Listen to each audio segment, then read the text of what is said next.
My name's Sophie, Jewett, and welcome to this particular session for the York Festival of Ideas on the potential of chocolate.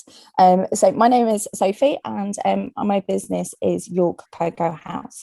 And I'm a graduate from the University of York. I studied PPE in 2004. I think I graduated. So very much kind of everything that we've been doing in our business has been influenced by my time at York. So I'm really, really pleased to be able to kind of welcome a number of people to this session today that we're holding for the festival. So as I said, my time in York has been very, very influenced and probably very highly influenced by the chocolate sector and the city, and whether it's a story about round trees and the whole city smelling of chocolate. My time coming to the city was very much influenced by the idea that you could come to York and see these big, big chocolate factories. And I was most disappointed when I came to the city and not having an opportunity to smell the city, but not really be able to understand and engage in kind of how this industry had really become as substantial as it has. So our journey with the Cocoa House was to create a chocolate factory where we could share that chocolate making story, but also really engage with the journey of those people that had helped make chocolate in York and also had inspired the chocolate sector that we were kind of emerging into. And during our journey, it's very much been an interesting challenge to understand more about cocoa and understand more about how the cocoa sector really needs to improve. And I'm not going to go into some of the real challenges and difficulties that the cocoa sector has, because I think they're really quite renowned and very established and sadly very, very systemic. But I'm really pleased to be able to share this evening with you with 4 individuals that I think are doing some amazing work. They've inspired me and my journey.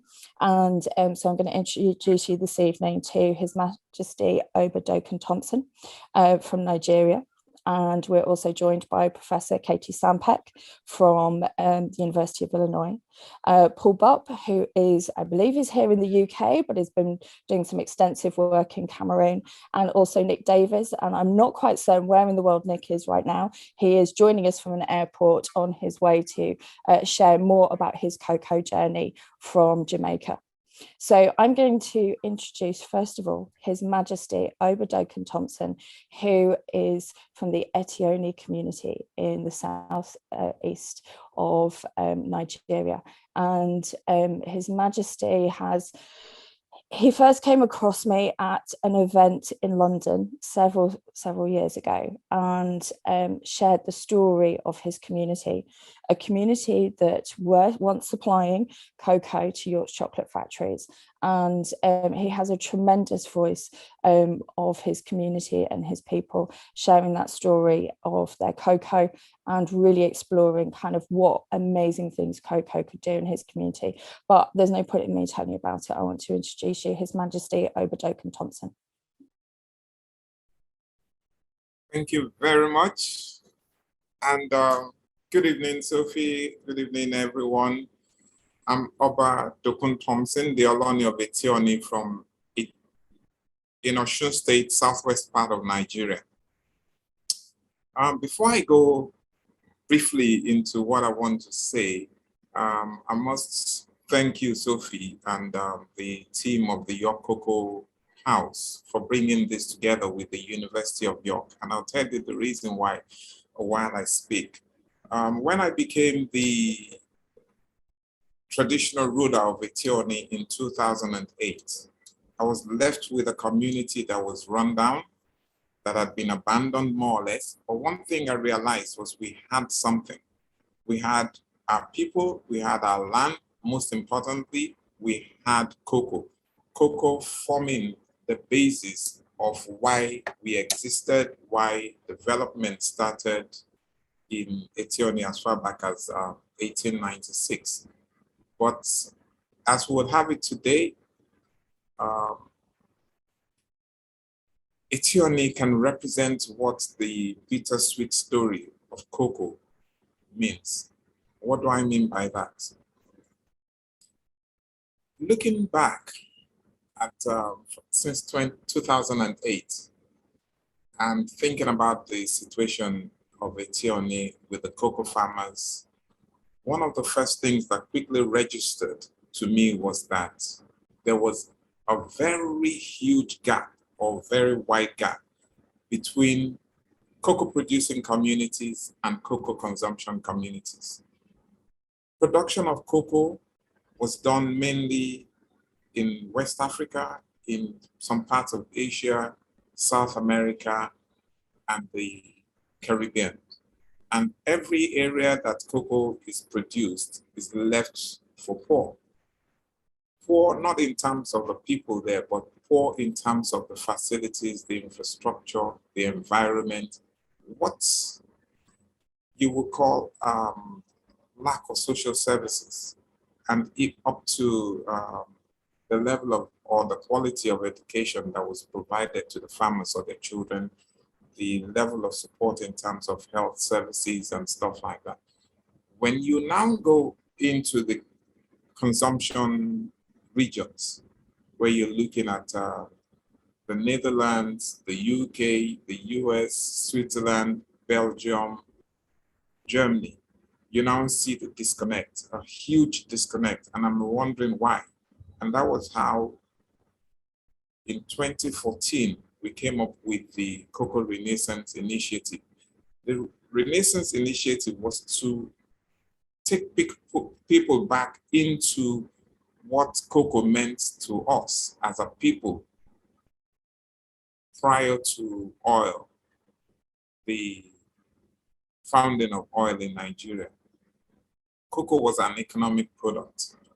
And for us at Etione, it formed a major part of our heritage. And to be able to transform our communities, to be able to provide all these social services or fill these gaps where we have a lot of lack, we needed to be more creative. And that was what the Cocoa Renaissance Initiative was about.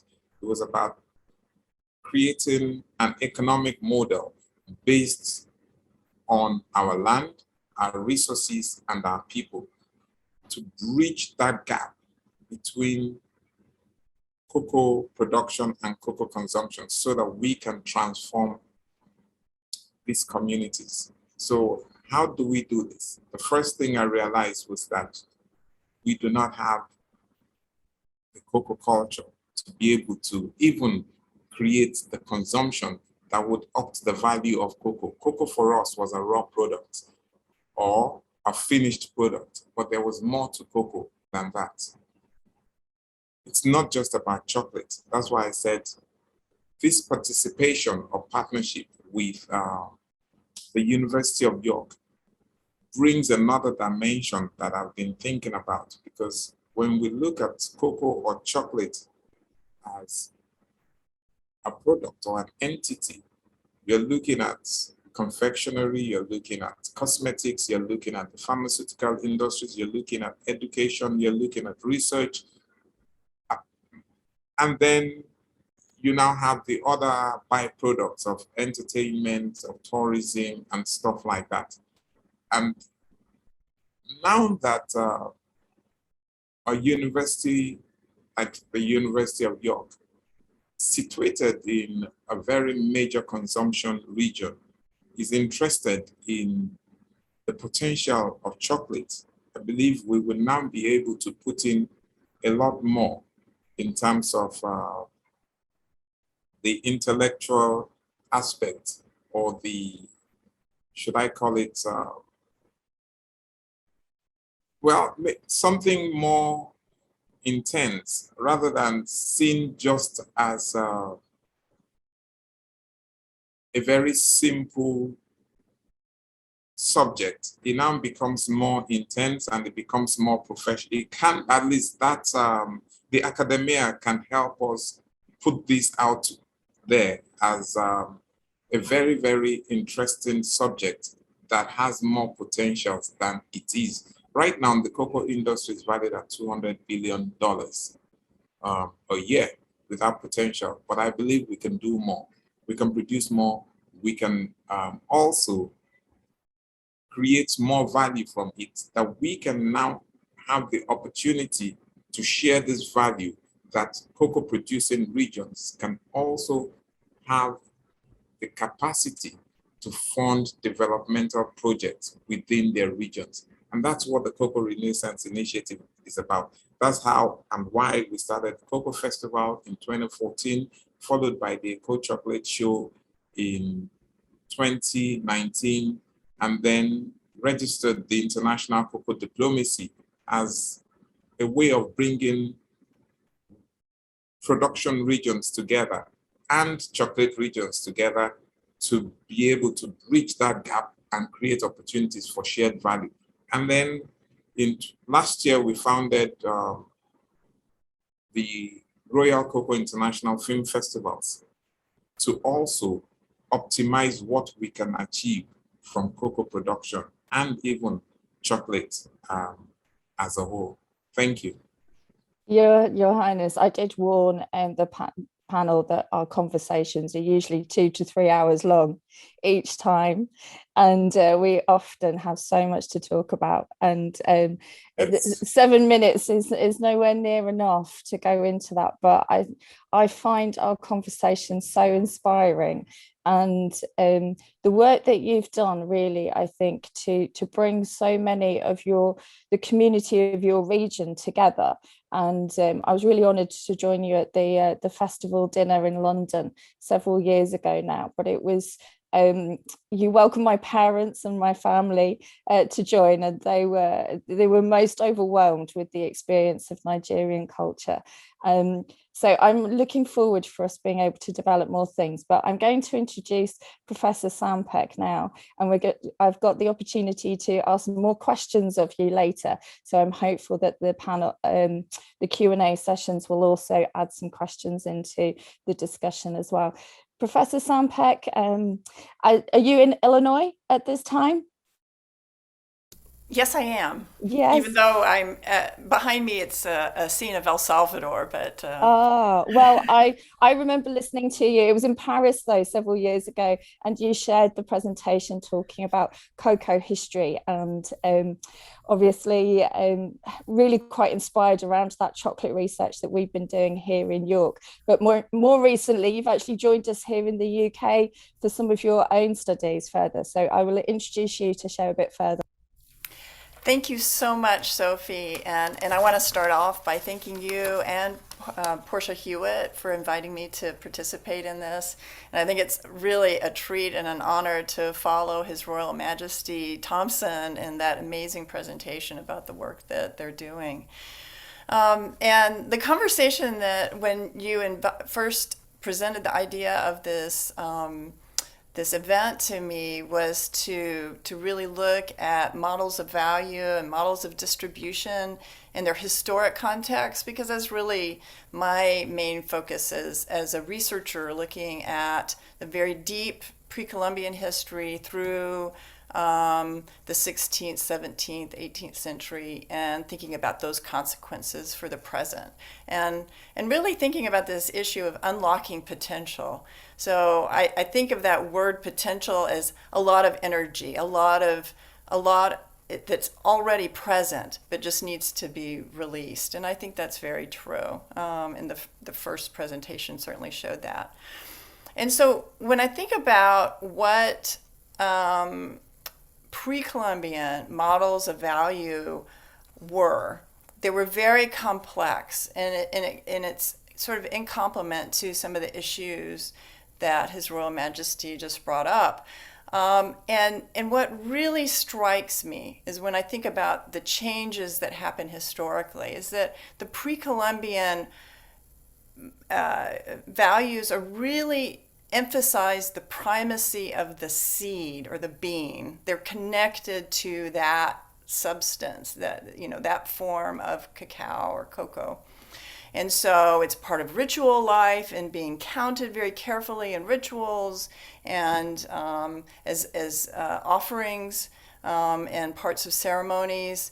It's a food and a drink and made in lots of different complex and amazing ways. And if you have, you want some specific examples, I've got those. I can go over them in the Q&A. And the main thing about all these foods and drinks that are part of the pre-Columbian culinary world in Mexico and Central America is that it's basically homemade. It's made locally. It's the seeds are often roasted and ground and then made, or made into whatever they're using it for there immediately.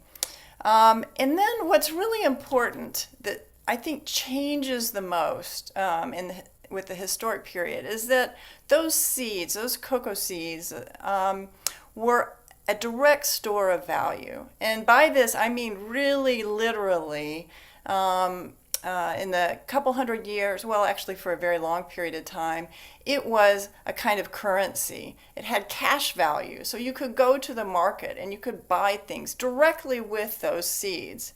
And you could use it also, beyond its cash sort of currency usage, you could use it to pay your, to satisfy your obligations to the state. So you could pay your taxes with cacao.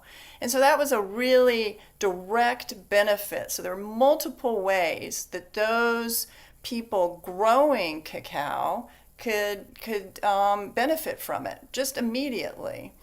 And then the issue, and what's really important to put into this picture, is this issue of supply and then distribution in that pre-Columbian context. You might think that it grows kind of everywhere across Mexico and Central America. And in fact, it's a picky enough plant ecologically, and it really needs that human connection to really thrive. And so there were only a few spots that were big main producers. So what that meant was the main producers are not in urban centers, not even that necessarily that close to urban centers. It's all being circulated through people who were long distance traders, or this whole act of paying taxes with cacao. A lot of times, say, the Aztecs would make people who were not in cacao growing zones pay their taxes in cacao. What did they have to do? They had to acquire that from the places where you could grow it. And so it made this really strong market network with a lot of circulation of these seeds going around, of the beans going around. And then some of it was consumed in other ways.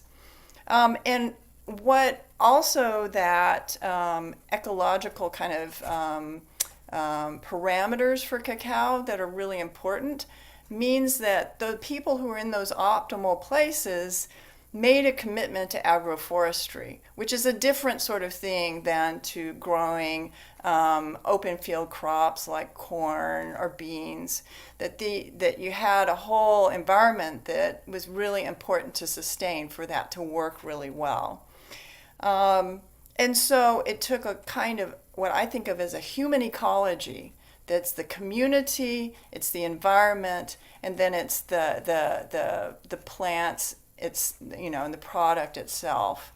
And then what happens in this sort of colonial period, so the 16th, 17th, into the 18th century, it shifts from the primacy of that bean or seed, where cocoa is definitely being circulated around, but it's also what I saw in my research at the British Library is that it's all talked about as chocolate.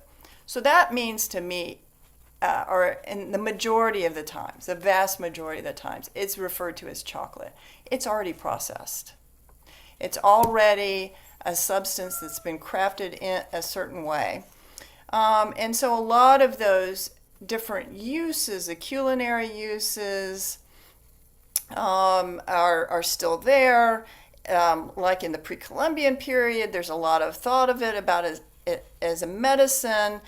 And then the key shift too is not only is it processed, but it moves from being that direct store of value to becoming demonetized in the sense. Cacao seeds no longer are directly money, they are commodity that is traded on this global market.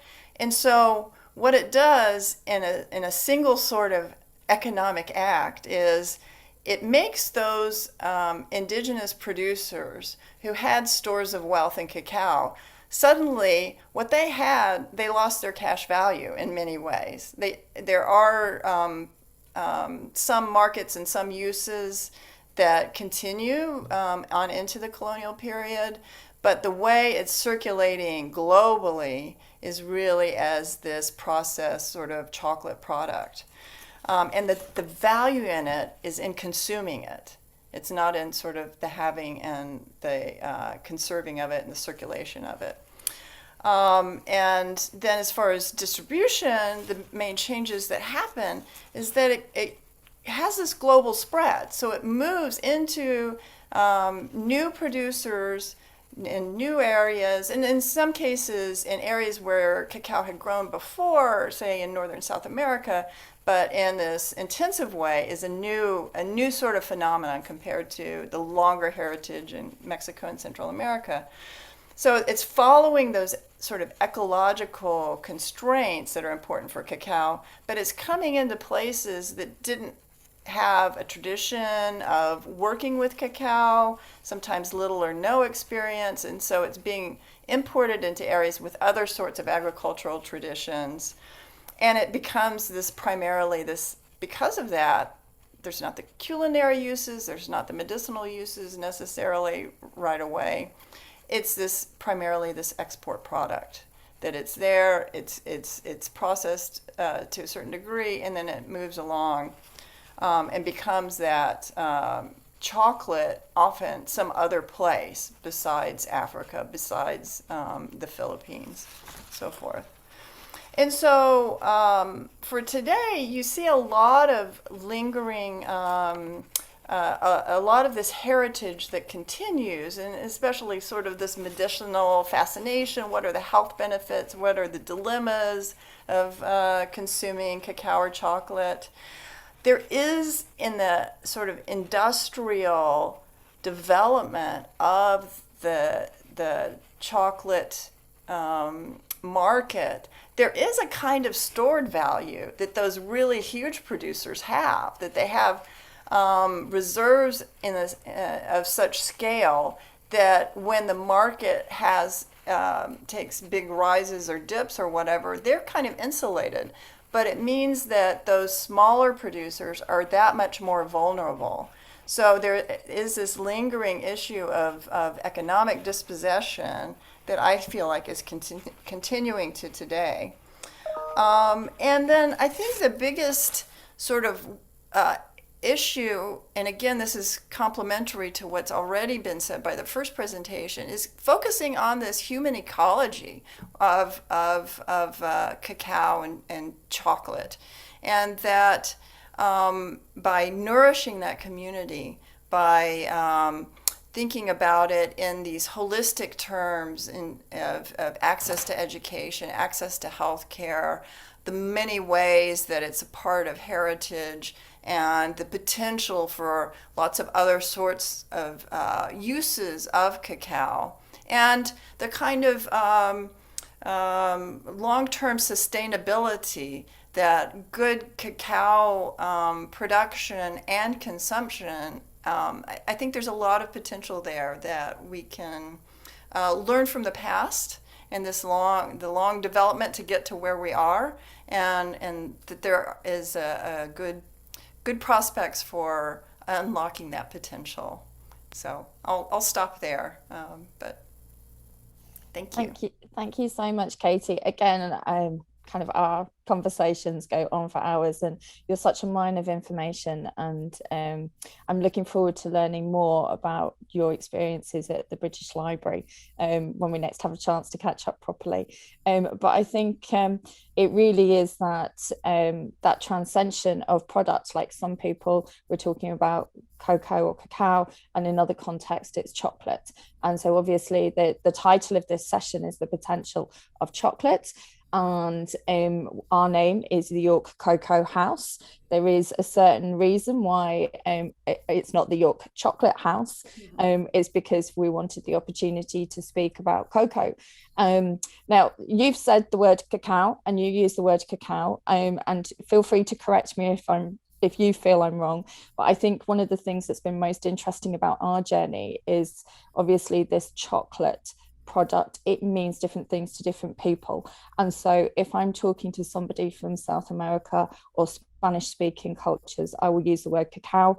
And when I'm talking with people from a more English speaking culture, we tend to use the word cocoa. So I'm using that interchangeably. I know some people use it differently, and kind of you're nodding in agreement. So I'm kind of assuming that you're kind of maybe of that same vein. We might not go into it in more detail, but just to explain to kind of people, some people in my mind will use the word cacao, some people use cocoa, and we are talking about the same thing. Absolutely, completely. And from my perspective too, I know there's some. You're absolutely right. Some people make distinctions, but to my mind, they're completely interchangeable. Yeah. Yeah. Okay. Well, and I think that really is kind of this, whether we're talking about value or we're talking about potential, this thing that is grown from the genus Theobroma cacao, kind of originating in South America, is this product that is then grown in multiple locations globally. And we've got a couple of other speakers that, again, kind of people that we've been working with that all have differing perspectives on it. When it comes to chocolate, though, obviously we have a British taste for chocolates, tend to. We also have a big tension between those people that like milk and dark chocolates. What chocolate do you go for, Katie? Oh, I think the answer to that is my favorite chocolate is the chocolate that's in my hand and That about to is go to my that is mouth. a frequent answer that I give too. It's like there's no point aspiring into something if you've not got it accessible. No, and it depends on my mood. I think so that's chocolate is a great sort of reflection of the mood of the moment, and so sometimes I feel like, ooh, silky, dark, rich, complex, and other times it's sort of fun, sweet, and happy, milk chocolate. I like it all. Yeah, absolutely. A proper chocolate lover, in my opinion. Katie, thank you so much for joining us. So we've got some questions that have started to come in. So I'm going to leave that till the end and we'll come back to you kind of after we've had a chance to speak to some of the other guys that we've been engaging with. Kind of, we were supposed to kind of be going to Nick, who's next, but Nick is kind of trying to fly across the Atlantic and kind of join us in Europe. We have a great show next week that's starting off with the cocoa and chocolate sector. So I'm hoping to catch up with him, but kind of we're going to go to Paul next. Now, Paul Buck is part of Fire Mountain and Chocolate, and well, we've had many conversations again, Paul, but I'm going to not steal your thunder. I want you to be able to sort of share your narrative with everybody. Right. Good evening, everyone. And a big thank you to Sophie and Yorkshire University for presenting or creating this platform for us to share our experiences. I would also like to thank His Royal Highness and Professor Sampeck for sharing. A lot of the points they've made resonate with some of the experiences we're having so far. I hail from Cameroon, from the northwest region of Cameroon. And growing up, I grew up predominantly in the coffee section of Cameroon. I've been living in the UK since 2000. And my experiences here with chocolate and coffee has always been at the back of my mind. And around 2013, I started reflecting and saying, oh, I don't see any cocoa or coffee trees around the UK. And it brought a lot of memories of my younger days when I was growing up in Cameroon, because you go across the different regions of Cameroon. So I decided as I go back to Cameroon during holidays to start exploring, seeing how I can work with farmers, looking at what farmers are doing. One of the things that was very particular for me that came up again was my dad used to be part of a cooperative. And he joined the cooperative because I think he wanted to ameliorate the life of the farmers within the cooperatives. I was very young when he was part of a cooperative. I don't know if he succeeded in doing that, but I kind of felt it's something that I have to do. So I went back home 2013 precisely. I created a company. I registered the company in 2014 and got export license. and started working locally, moving cocoa and coffee locally, but I was still based in the UK. Before I go too far, I'm a teacher by profession. So I was working remotely during holidays. I go back home, I have a team on the ground, and we work with cocoa and coffee, exporting. We're exporting mainly coffee, but my interest also grew a lot in cocoa, and we started doing a lot of work with cocoa as well, exporting a lot of cocoa nibs to Malaysia. I would fast forward things. Coming to 2020, after COVID-19 hit, we had started doing a bit of research on making chocolate. And I think that was when I started having a lot of conversations with Sophie. We identified a company in Italy. Why we chose that company? Because the company manufactures machines. And what we wanted to do was to take the machines to Cameroon and manufacture chocolate in Cameroon.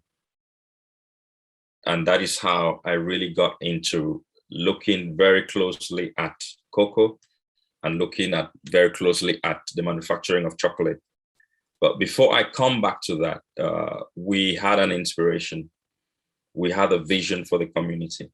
And the vision was empowering farmers and communities to develop their creative and competitive edge. And what they had in their hand, I think like His Royal Highness identified earlier, some of them is the cocoa, some of them is the coffee. So how do we optimize and make sure that there's enough value also left in the community if they are producing cocoa? Having a bit of experience with exportation, there were a lot of practices I realized that if we don't add value to these products to really make sure that you can pay the farmers correctly or rightly or the right amount or fairly or a living wage, it will be very challenging. And that's one of the reasons why we choose making chocolate. It's been a journey up to the point where we have actually created our own chocolate bars. We have a milk and a dark, and our process is using bean to bar. Now, bean to bar is also very different from compound chocolate, the chocolate that we find every day in the shops. And that is also a challenge because it's an expensive process. Your chocolate is pure. For example, we don't have any additives. Now, to find a market and to start educating people that, hey, what I'm presenting to you, there's a lot of value that has gone in. One, we do direct trade, so we buy directly from the farmers. Two, because we're doing small batches, again, it's very expensive. Three, we are putting the chocolate in a machine. We're putting cocoa in a machine and we get chocolate out and we add a bit of cocoa butter, which is also expensive, to get a very good pure product. And if you put that against the chocolate that you normally find in the market, ours is relatively more expensive. So it's a bit challenging, but you need to see how can you add value to the farmers and then find a balance with the product as well. And this is a challenge that we're going through at the moment. Now, one of the other challenges that we found working in this sector, again, it's certification. There is certification and there's also ethical practice. Now, to get the certification, you need the finances. We are mostly working with smallholder farmers. And at this stage of our business, it's difficult to get the necessary finances to have the certification. So what we can rely on is our vision and our values. But when you put that sometimes in the market, the consumer hasn't got any stamp of approval to really know if you're doing what you're saying you're doing. Because already there is certifications out there that people know. But we are trying to work in a different way. And if you look on our product, we call it, we say farmer to bar, just to show that we are following a process from the farmer to the bar. Like His Royal Highness rightly said, there is a very big gap between the producers and the consumer, or the producing communities and the consuming communities. one of the things that we have a vision for is also to try and see how we can bridge that gap, to create a link between the two, and also in that value chain, to share some of that value. And sharing that value takes us back to the communities, especially social aspects of the communities. How can we add value to these communities?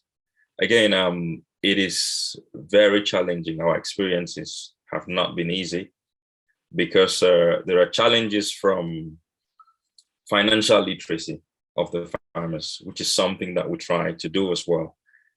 Typically in Cameroon, a farmer, when the season comes when he's selling, maybe he has 3 months of selling, and all of a sudden he has an influx of money, a lot of money coming into his hands.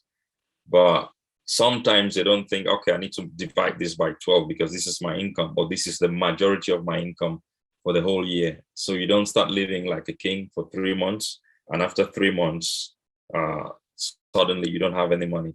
This leads to other practices that causes the farmers to stay in a cycle of poverty.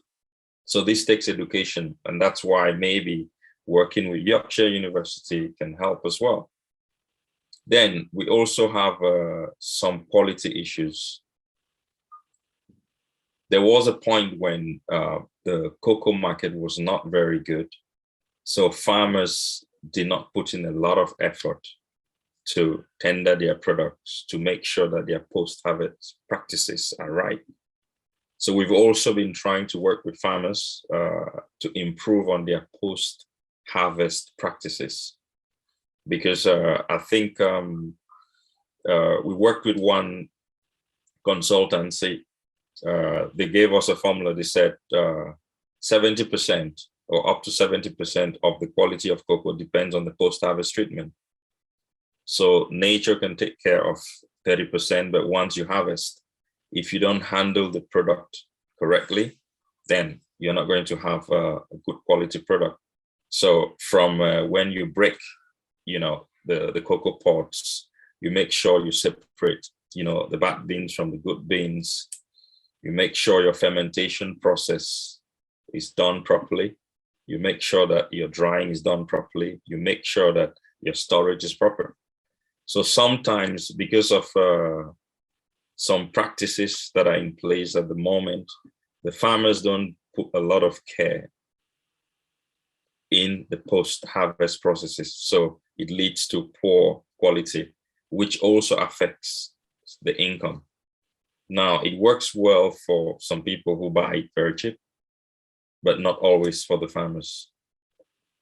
We are also working, we also have a corporate social responsibility where we engage in some community projects. For example, we just supported one NGO in the region to do a period poverty campaign because it's something that is endemic in that community as well. And we also support scholarships to help build the community. So we're trying to have a holistic approach to the work we're doing. We are still at a very initial stage, and we hope to do more as we go along. I think I will stop there for now. Thank you. Thank you so much, Paul. We've got some really interesting questions that have come in, so I'm going to come back to you to sort of kind of elaborate on a bit more of the work that you have been doing. But as many people who joined us for our chocolate tasting session on Sunday as part of the festival will attest, I think your chocolate was an overwhelming success. And it's got great flavour of the cocoa that I think has so much and really amazing potential. So yeah, thank you so much for kind of entrusting your cocoa with us as well as we've been sharing it more widely with people. I'm hopeful that Nick has been able to join us. Nick is trying to fly his way to Europe. Nick, hi, you're there. Hi, how are you? Yes, good to see you and to see everybody, all the members of the panel. Thank you, Portia. Thank you, Sophie, for inviting us to University of Leeds. It's an absolute pleasure to be able to talk about York, the potential Nick. of York, University of York. What did I just say? Leeds. What did I just say? You said You know what it is? University of It's because Leeds. that's where You're I a went to northern university. boy as well. It's You 'cause should be knowing I better. literally, I was actually planning to sort of weave that in, saying that I can't university I should have gone to by going to Leeds. I don't apologize. But what I will say is, you were talking about how your journey through university kind of inspired you to get involved in, you know, chocolate, involved in cocoa. And to me, it was similar in Leeds. Sorry to bring it up again. But it was because of coffee. And that was really my introduction into commodities. And, you know, my family are Jamaican, and we grew up with the idea of Blue Mountain coffee being some of the most expensive, some of the most exclusive in the world. But it isn't until you get on the ground that you realize that potential is very much underutilized, because there's very few people within the supply chain. It's been mentioned by so many of the speakers so far, who actually benefit from the potential of this incredibly expensive product. You know, earlier on, Delaney mentioned how much money, hundreds of billions of dollars, are made every year by cocoa, but very little of that goes to the people who are involved. And that's kind of the mission which I have kind of taken upon as a chocolate maker. My roots into chocolate making came out of being a journalist, and most importantly came out of actually doing a story about the Grenada Chocolate Company, which was really instrumental in proving a model, a sort of tree to bar model, which basically used the community in Grenada in one particular area to really not only just sell beans, but to be able to make finished added value products. And when I saw what they were doing, I did a story about them. When I saw what they were doing, how impactful it was to the community, it suddenly made me, it made me just think of what we could be doing with chocolate. And it also made me aware of how it links with so many of our communities. If you look at Grenada, if you look at Jamaica, if you look at Uganda, if you look at Tanzania, you know, the history of these places in many regards, you know, pre and post-colonial has been about these commodities, either how the value's been extracted or how people are slowly trying to claw some of that back. And so that's what I'm doing now with my chocolate company. It's called 1-1 Cacao rather than cocoa. There's a Jamaican saying, 1-1 cocoa for a basket. And what that means is 1-1 cocoa bean at a time, 1-1 cocoa pod at a time. Little by little, you fill your basket. Little by little, you achieve your goals in life. And it's really important for me to be able to put some of that value back in. Little by little, we're trying to grow an industry. Is there potential? There's massive amounts of potential, but we're starting from a very, very low point.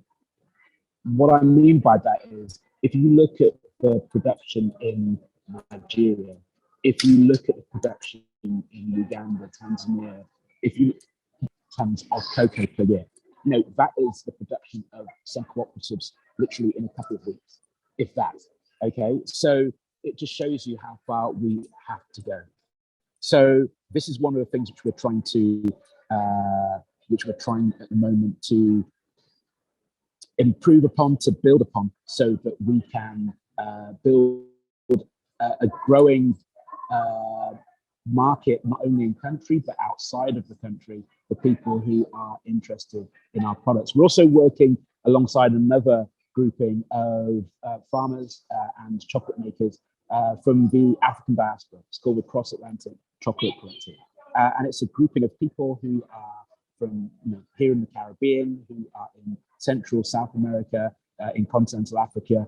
We're buying equipment, we're passing on knowledge, we're hosting skill sessions so that we can show that there is skill and talent here. It was very interesting. A few days ago, I was talking to somebody who sells chocolate in Asia, and he was saying that it's very difficult to sell chocolate from outside the United States and Europe because people don't think that it's any good.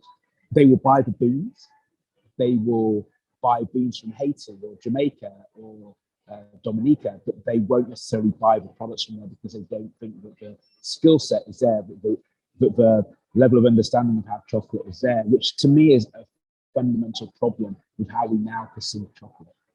And I guess that also links into what was said earlier on about, the importance of cacao within so many cultures within the region I'm in at the moment in the Americas. That's been lost. And I think that the potential will only truly be achieved if we manage to find a way to really be able to include people from producing countries in the ongoing story of cocoa. If they're not part of it, it's really never going to achieve the greatness which it really can. Nick, thank you so much. I know your video's been kind of turned off there because I know you've got some kind of issues where you're at. Whereabouts are you in the world right now?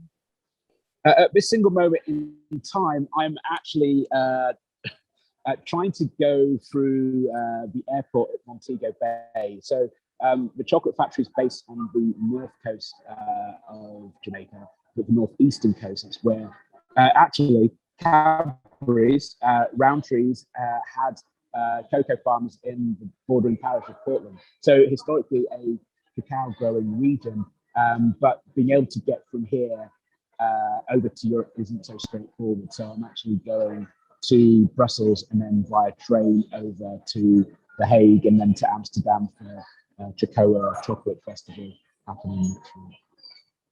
So, I mean, it's obviously such a massive investment, and obviously things like Zoom have transformed kind of the cocoa conferences that I think we've been able to connect with over the last couple of years.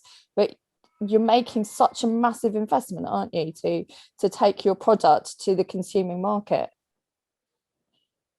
Because there's no other way of doing it. The consuming market is only interested in the raw material.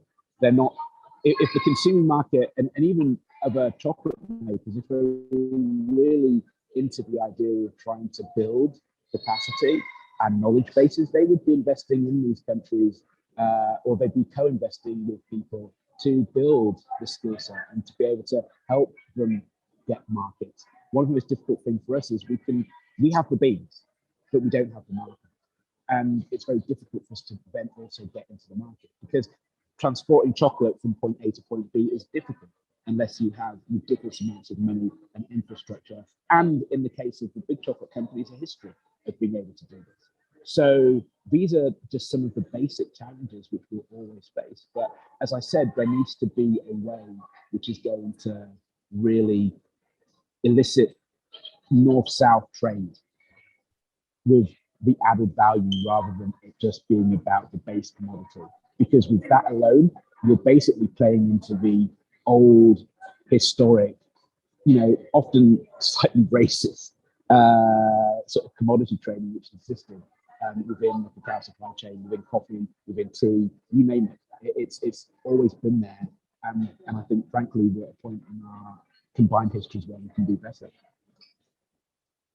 I think that's the thing that I know that we've kind of connected with in terms of kind of the influence of our studies.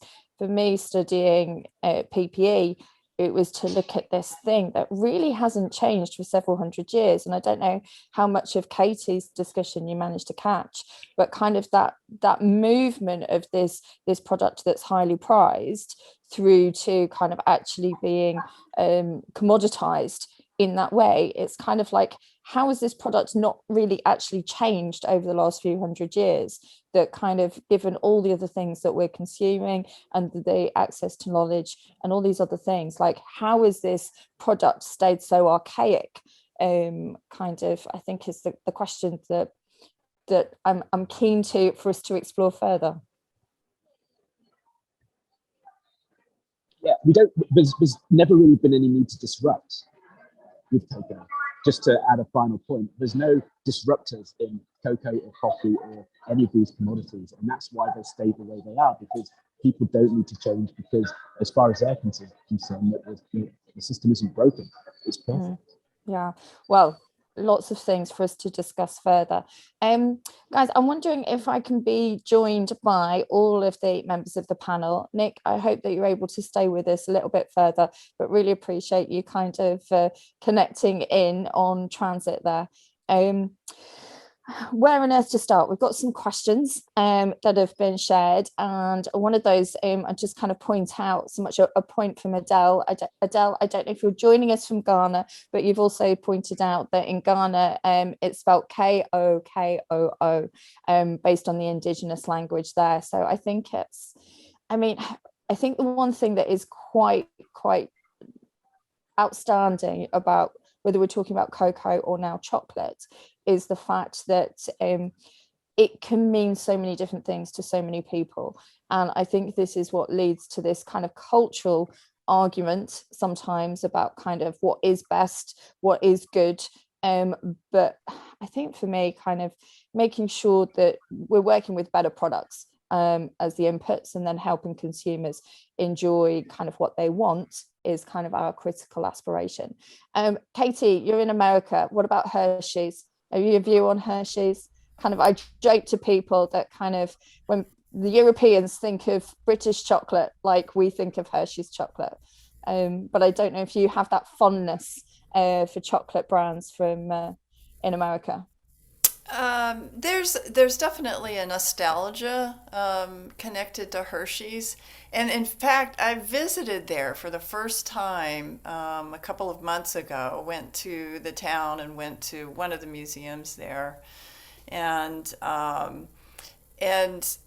it was, I think, one of the best exhibits. I think a newer exhibit that they had there was about their, not a cocoa farm that they were connected to, but a sugar farm in Cuba, and some discussion of how Hershey became involved, what the farm was like, and sort of labor relations and a lot of different issues that they didn't really engage with in the rest of the museum very much, talking about chocolate. And so I think it shows that disconnect yet again there.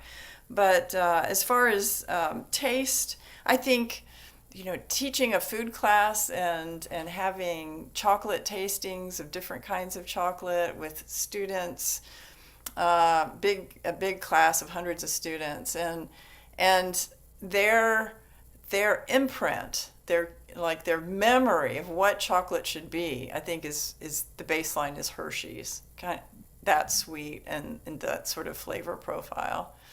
And then all the different products are also endearing, the kisses and so forth. It means more than just the consuming of it. I saw a great panto at Christmas time, and they did a whole skit about, and every word in the song they were singing was a different kind of British chocolate, Cadbury's chocolate, Okay, so you really got indoctrinated into the British culture over here. Okay, well, next time we'll bring you to York and you can experience the York panto. It's definitely where they throw chocolate bars out into the crowd. It's very much a tradition here in the city. Oh, that's awesome. And I think it is obviously that nostalgia, and for us kind of connecting into that story about York and chocolate. And I think certainly that people do have that relationship. And I know some of the questions that have been asked about nostalgia. Nick, you grew up here in the UK. I'm hoping that you're still with us. What's your memory of chocolate? Kind of what does chocolate mean to you in terms of that flavor profile for you? Flavor profile. I was going to say, what does it mean to me? Reward. I think my parents were like psychologists clearly, because like they knew that if they treated me with chocolate, I would do pretty much anything. I think I sort of drew the line on sort of doing sort of drains, but anything pretty much around the house which needed to be done, give me chocolate. I'm going to say actually a Yorkie was a big favourite of mine because it was just so big, like such a big chunky piece of chocolate to get. Oh, we've just lost you there. Deep into. I used to love that. I used to love, I was going to say I love, the chocolate, which is in Easter eggs in particular. One of my favorite flavors. Paul, you're kind of can you still obviously. Hear me? Oh yeah, I can still hear you, but you're kind of losing a little bit there, Nick. So I'm just going to ask Paul, kind of growing up in Cameroon, Paul, kind of what was your relationship with chocolate there? Right. In Cameroon, we had one chocolate company called Mambo. The company is Chococam, and the brand was Mambo. Now, so many years ago, up till now, Mambo. Right. I don't know if somebody Hello? needs my. Can you see me? Yeah, carry on, Paul. Don't worry, you're good. Okay. Yeah, as growing up in Cameroon, we had one chocolate company called Chococam, and the brand was Mambo. And they did mainly, I think it's about 55% dark, so bittersweet and milk chocolate. It was really nice to taste that. That was the only options we had. But I've been visiting Cameroon of late. There's a better variety of chocolate at the moment, and they're adding nuts, some of the local nuts into the chocolate. So, but for me, it's just Mambo that I remember. And we do a lot of paste in Cameroon. So we put it, the spreads, we put it in bread and eat. So that's my best memory, chocolate in bread. It's I've got somebody that's asked a question for you, Paul, which you can kind of maybe have a look or consider, but it's obviously that environment that chocolate is. York, we're in a heat wave in York right now, which is kind of not necessarily the sort of usual seasonal weather that we might anticipate. Obviously, we hope for this time of year, but the temperate climate in York does make a very good and conducive environment for chocolate. But how do you sort of see that kind of coping there in Cameroon? Right. I mean, I just talked about the spreads. We had a lot of spread options in Cameroon. For all the different flavors, but also doing my research, because I've not really started manufacturing in Cameroon.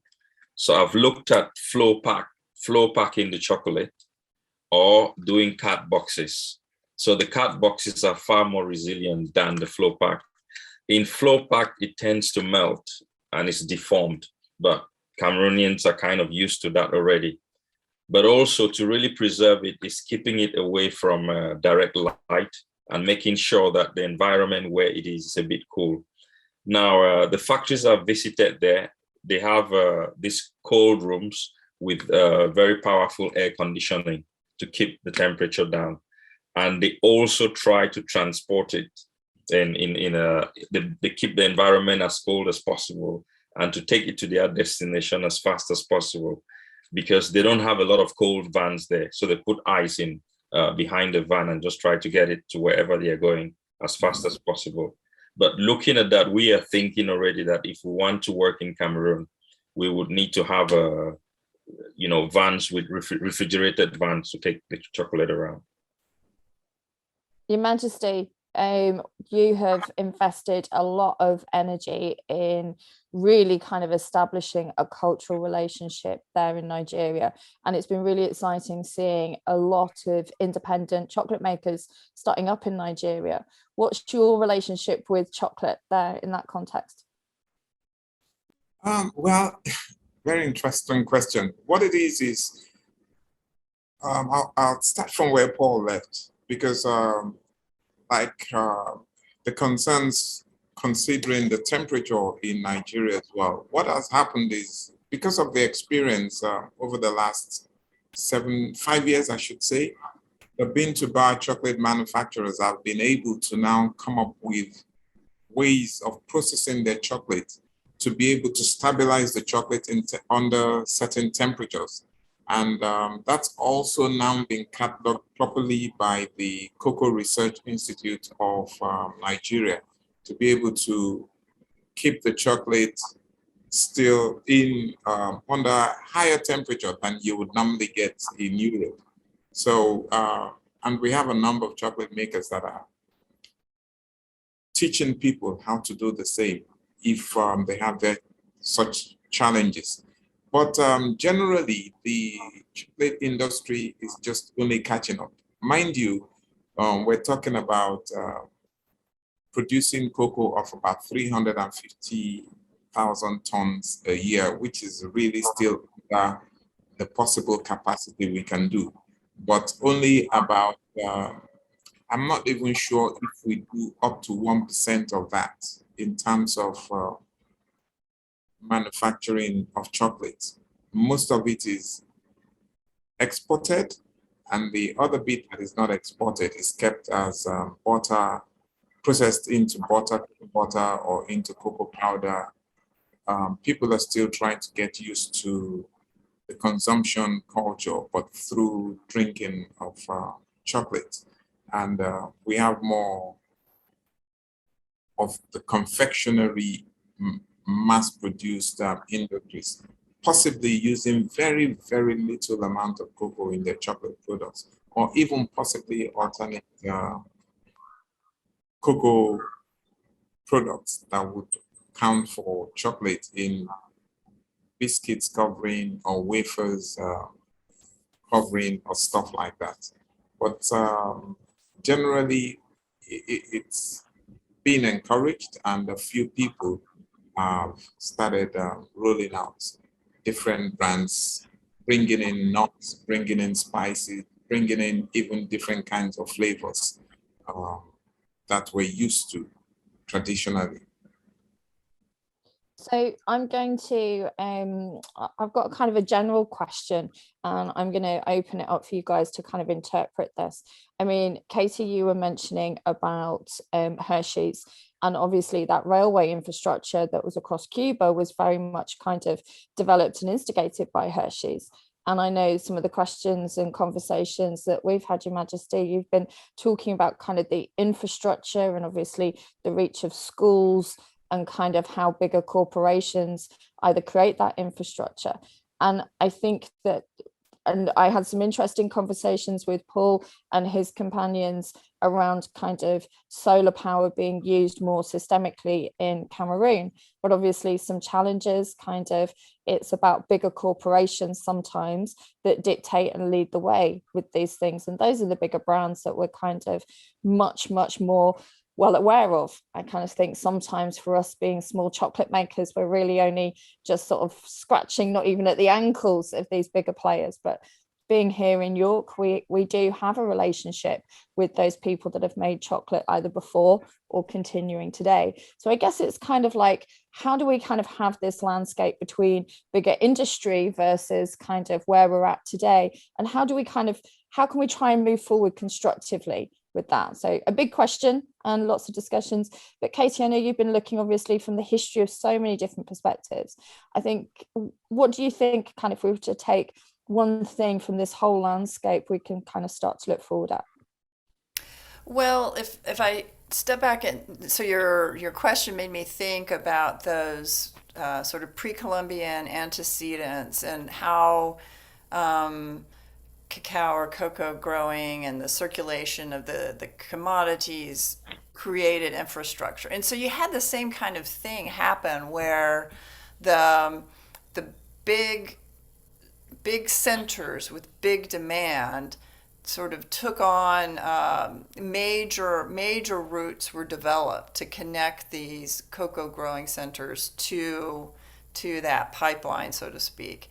But then, because of that sort of varied local use, I see cacao really reinforcing lots of networks, other paths, other sorts of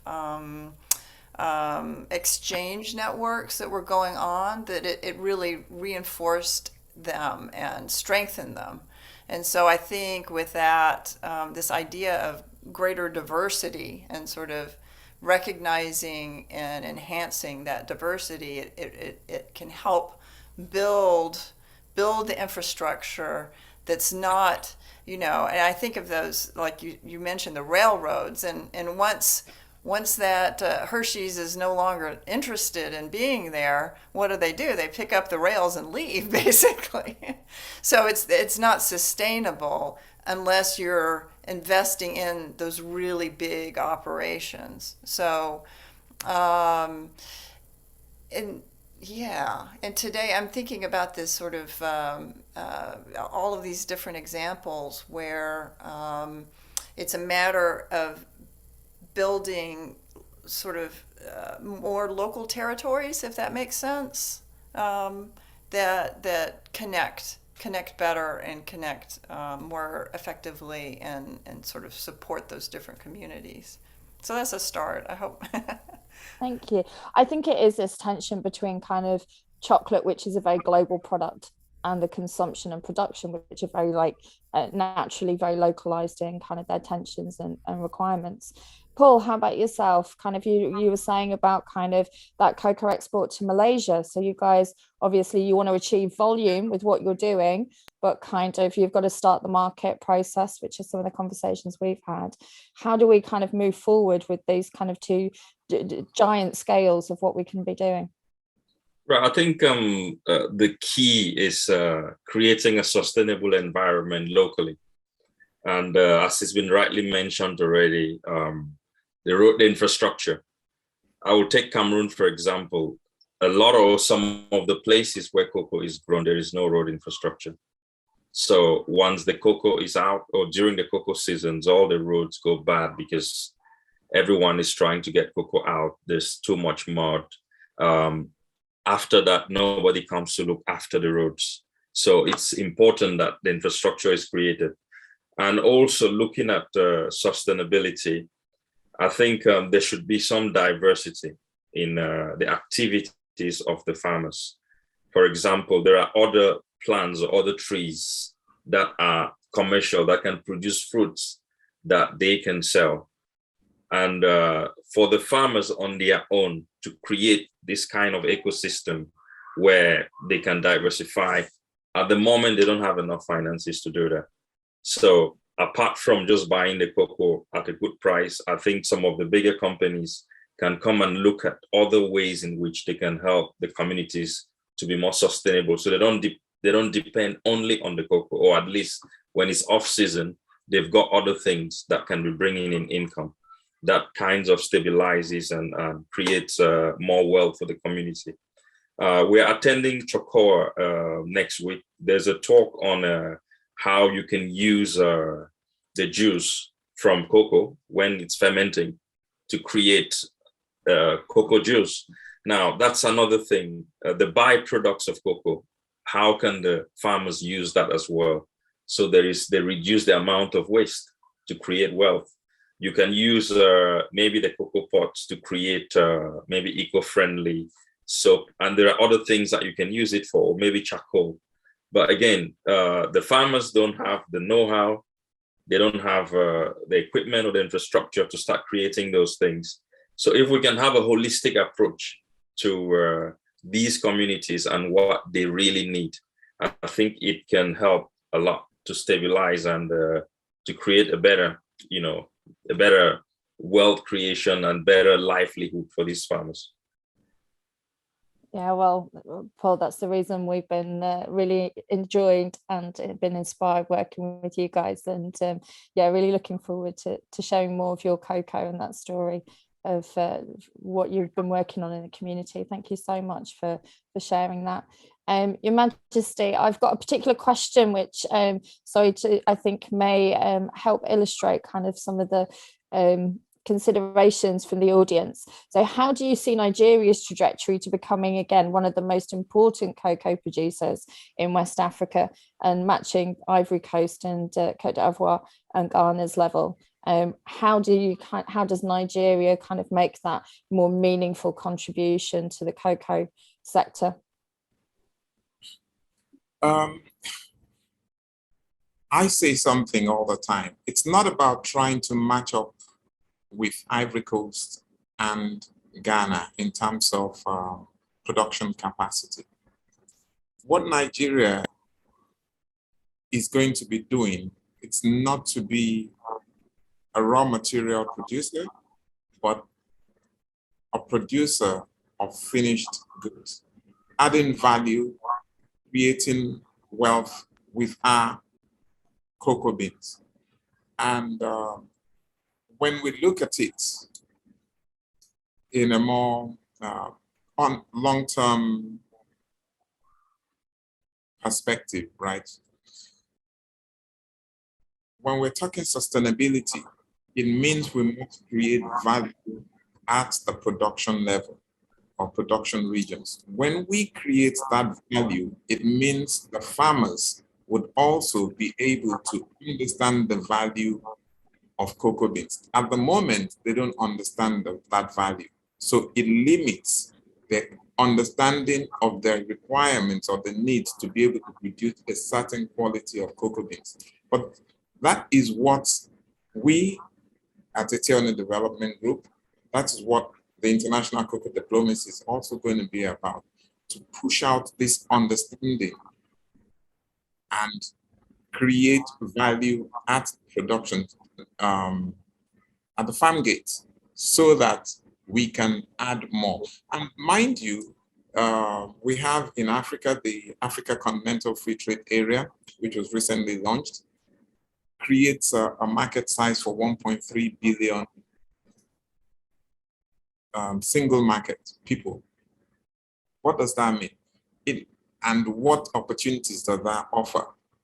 You know, like what Paul said earlier on and what Professor Kathryn said, when we look at the historical aspect, when we look at even sustainability, we need to change the business models.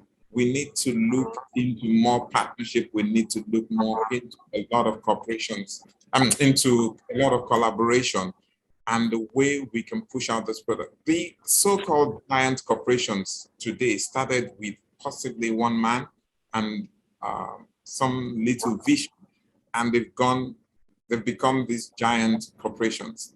And if we're not looking or thinking like that, because we're now not starting from the beginning, we have the opportunity to leapfrog and come together to also be able to create new models, new partnerships, new collaboration, and a huge network that can also offer value and create value or create wealth where there is none at the moment. You know, I always like to say this.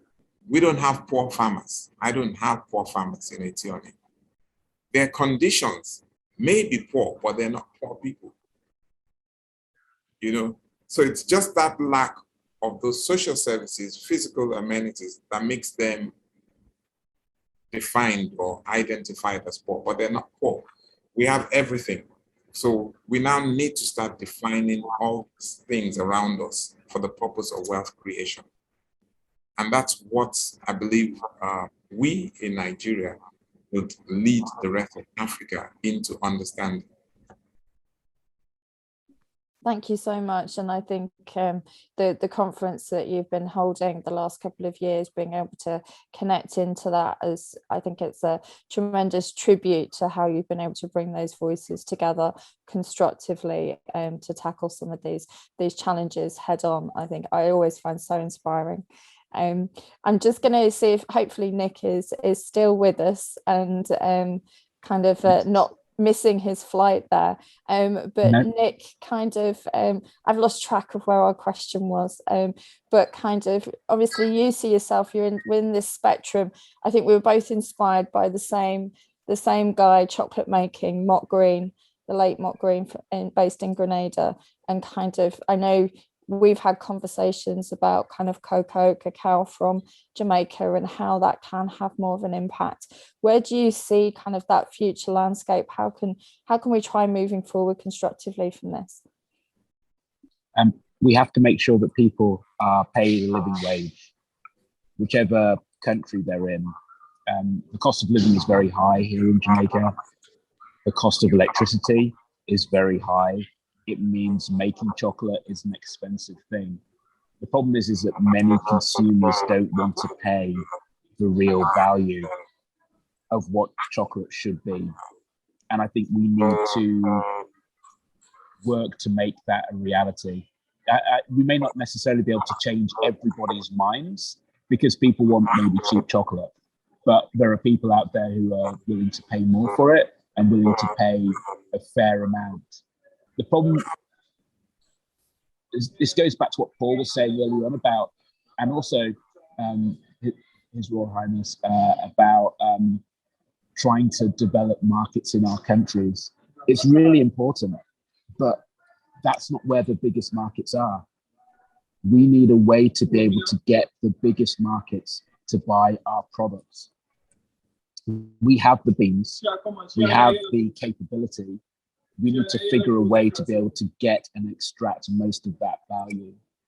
And currently we're not going to. And honestly, I'm not convinced that we'll be able to get to the level we need to by purely supplying just our own markets. It's a start, and it's probably the only start we have available, but there needs to be a way, and I don't have the answer for that at the moment, to be able to get big impacts into the main consuming countries. And until that happens, you know, this is all, it's all a pipe dream.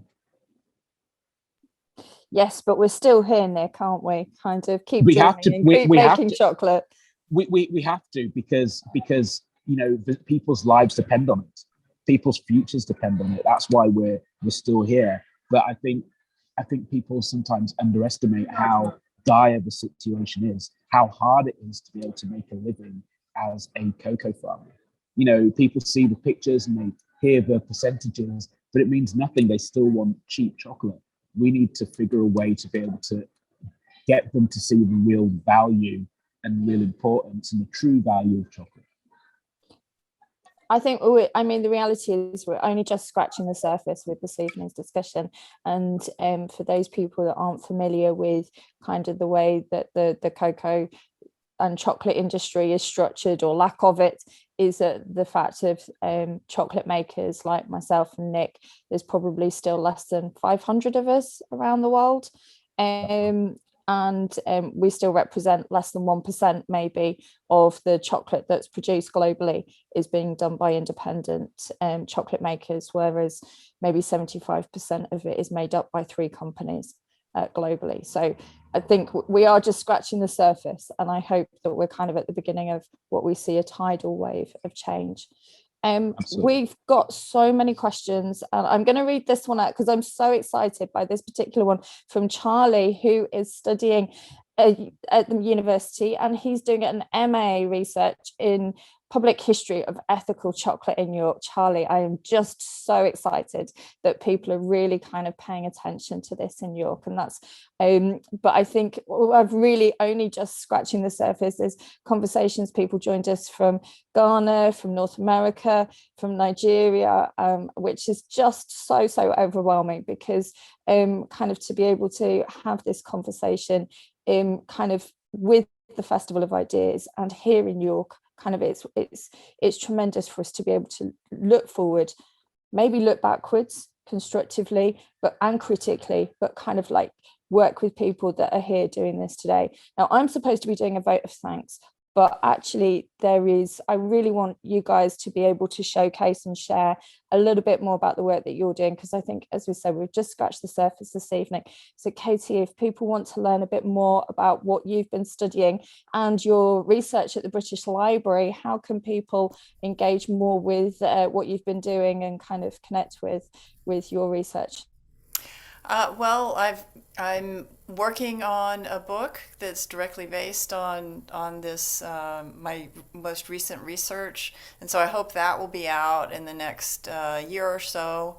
In between, if you go to my webpage at the Illinois State University website, that will lead you to my most recent publications. A lot of them are in different kinds of academic journals, but also some popular, like some blog pieces and so forth. And I will have a blog very soon on the British Library website. So look for that in about a couple weeks or so. Fantastic. And I do hope we get to welcome you back to York again some point soon. Your Majesty, kind of your work is ongoing, and I've no idea how you find so many hours in the day for everything that you do, but kind of how can people learn more about the work you're doing in Etione? Well, it's easy. We have our websites at cocofestival.org. That's COCOA festival.org. And there's also the ecochocolateshow.com, EKO chocolate show, one word.com. And of course, the recent one, the international cocoa diplomacy.org. All these, what we're trying to do with that would also address a lot of the issues that we've spoken about today when it comes to issues around certifications and understanding quality for cocoa and all sorts of things. Then, of course, the Royal Cocoa International Film Festival. That's at the moment, it's on Facebook. Yeah, there's a page, Facebook page. It shows everything. So we're trying to bring the art, we're trying to use entertainment to deepen the art and the culture of cocoa amongst the younger generation, because now that the farmers are aging, we need to be able to sustain supply. We need to be able to sustain production. And the only way we can do it is to allow the younger generation to embrace it with pride. And that's what all this work is about. Thank you so much. This is just such a snippet of our normal conversations, but I do hope that we will have the opportunity to welcome you back to York in August when you are coming back over, and we will shortly be making some chocolates with your cocoa that we have at the Cocoa Works, and hoping to be able to share that more extensively this Christmas. And we also have one of the books that you have written on Etione and the community there. So it's in our library at the Cocoa Works. So if anyone wants to join us, they can have the opportunity to kind of see. It's such a tremendous publication, and you wrote everything yourself, didn't you? Yes, I did. Yes. Well, please send my regards to Her Majesty as well. And I appreciate you joining us this evening. Paul, your Fire Mountain kind of range available in the UK. I heard you sold out of pepper, didn't you, when you joined us at the weekend? Oh, you just need to unmute there quickly, Paul.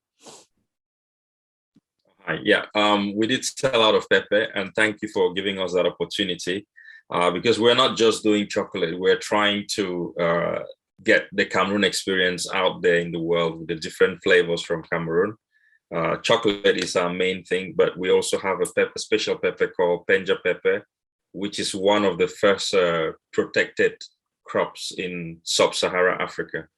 But you can learn more or find out more about what we're doing on our website, www.firemountain.limited. So firemountain.limited, or on social media, Instagram at firemountain.limited. And just to add to what His Royal Highness said, we are also looking at how we can encourage the youth to get into cocoa farming, because the older generation, they are dying out. And if things don't really improve, the younger generation, the Android generation, they are not interested, because they are looking at the conditions of the older generation and they are thinking, this is not what we want. So I think it's in the interest of everyone to make sure that we can create an environment that is better. Thank you. Thank you so much, Paul. Nick, I'm hopeful that you're still with us at somewhere yes, kind of there in Jamaica. You've not been confiscated through security there. Not yet, not yet. Nick, you've got a brand that you're able to share. You've posted some stuff to us very reliably via DHL last week, which I'm very, very grateful for. But kind of how can people learn more about what you're doing? And also the transatlantic cocoa collective. Yes, Yeah, an amazing collective there. You guys are really kind of creating a strength by force there. Okay, so very quickly, the name of my company is One Cacao, ONECACAO. Feel free to follow us on Instagram. But it's from a Jamaican proverb, which is one cocoa, full basket, which means little by little we fill our basket, little by little we achieve our goals in life. Hopefully, that's what we're trying to do with our chocolate business. Really trying to make chocolate an experience. So please check that out. The Cross Atlantic Chocolate Collective, a group of chocolate makers from across the world, really trying to put the techniques and the equipment into the hands of farmers so that they can make chocolate, so that they can get their own livelihoods, so that they can actually, like what His Royal Highness said earlier on, be able to get the education needed to understand how they can make their products better, to be able to give them more money. Please check us out. Thank you so much for University of York for having us all on. I made that very clear. But University of York, it's been an absolute pleasure, and I look forward to hopefully seeing all of you at some point very soon. Nick, thank you so much. Thank you all of you for joining us. As I say, I have such inspirational discussions with all of you, and certainly when I'm trying to tackle my own challenges, it's been wonderful to really feel that none of us are in this industry or sector or trying to make this change on our own. But also a particular vote of thanks to the university for giving us the opportunity to really even have this as a discussion. York University is very, very precious to me. I was a student there, I worked there, I was on the student union there, and still I'm in continual contact with so many of the academics that shared my own personal journey here in York. So I'm really very delighted to be part of the Festival of Ideas programme, and to see that so many voices are coming through to really take the learnings from the university and see how we can apply them into what we all do in the world today. So thank you so much for the audience members that have joined us this evening. I'm sorry that we've not had an opportunity to tackle all of the questions. As I say, we're just scratching the surface, but I do hope that next year, as we start to look forward to what the next chapters in cocoa and chocolate, how we can take this role that we have here in York, and we can explore these relationships that we've been able to develop through this sector, we can really start to get to some of these questions more in depth. My email address at York Cocoa House is just sophie@yorkcocoahouse.co.uk, and if anybody's got any questions, please feel free to email me, and I'm more than happy to connect you in with some of the really inspirational people that I'm really delighted to be able to have met and inspired by today. Thank you so much, everybody. I do hope that we get to welcome you to the Cocoa Works, and please engage with these speakers and how they are really doing so many things to change this story of cocoa and this story of chocolate. Thank you. Bye.